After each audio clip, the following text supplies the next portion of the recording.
आने का लक्ष्य आपकी जो आवाज है उसको सुनने का, आपके दिल में जो है उसको समझने का है।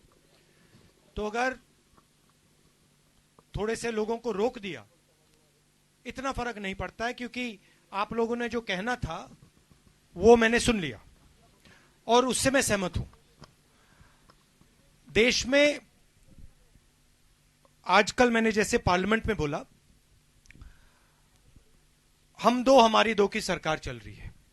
आप देखिए, हर इंडस्ट्री में देखिए, हर इंडस्ट्री में देखिए, आपको वही 2-3-4 चेहरे दिखाई देंगे। और एक आइडिया फैलाया गया है कि सरकारी जो कंपनी होती है, पब्लिक सेक्टर जो होता है वो इनएफिशिएंट होता है और प्राइवेट सेक्टर जो होता है वो एफिशिएंट होता है। मगर ये अगर आप गहराई में देखें तो ऐसे प्राइवेट सेक्टर, पब्लिक सेक्टर संस्थाएं हैं जो प्राइवेट सेक्टर की संस्थाओं से बहुत एफिशिएंट है, इफेक्टिव है और अच्छा काम कर रही है। तो ये जो यूनिफॉर्म आइडिया कि भैया प्राइवेट सेक्टर अच्छा है, पब्लिक सेक्टर खराब है, ये बिल्कुल गलत है। अगर आप पब्लिक सेक्टर की मदद नहीं करोगे, अगर आप पब्लिक सेक्टर को प्रोटेक्ट नहीं करोगे, तो फिर वो पब्लिक सेक्टर काम कैसे करेगा? जैसे आपने कहा यहां पे कि आपको, आपकी रिफाइनरी को अगर एक्सपैंड करने ही नहीं दिया जा रहा है, तो फिर आपको कैसे कहा जा सकता है कि आप काम नहीं कर रहे हो? तो पहली बात तो यह है, प्राइवेटाइजेशन की जगह है, मगर जहां पे पब्लिक सेक्टर इफेक्टिव काम कर रहा है, जहां पे पब्लिक सेक्टर समाज के लिए रोल प्ले कर रहा है, उसको प्राइवेटाइज करने की क्या जरूरत है? आप कंपटीशन लाना चाहते हैं तो कंपटीशन लाइए, मगर जो मजबूत कंपनी है पब्लिक सेक्टर की, उसको क्यों डिस्टर्ब कर रहे हो?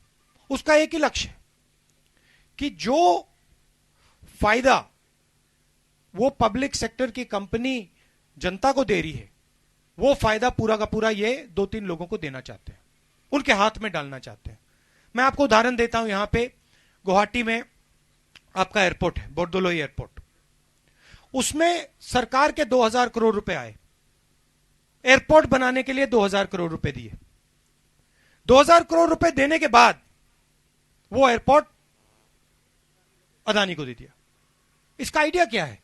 2000 करोड़ रुपए असम की जनता के लिए एयरपोर्ट के लिए भेजे गए और फिर आपने 2000 करोड़ रुपए और एयरपोर्ट अदानी जी को दे दिए। यही आइडिया फार्म बिल्स के पीछे है।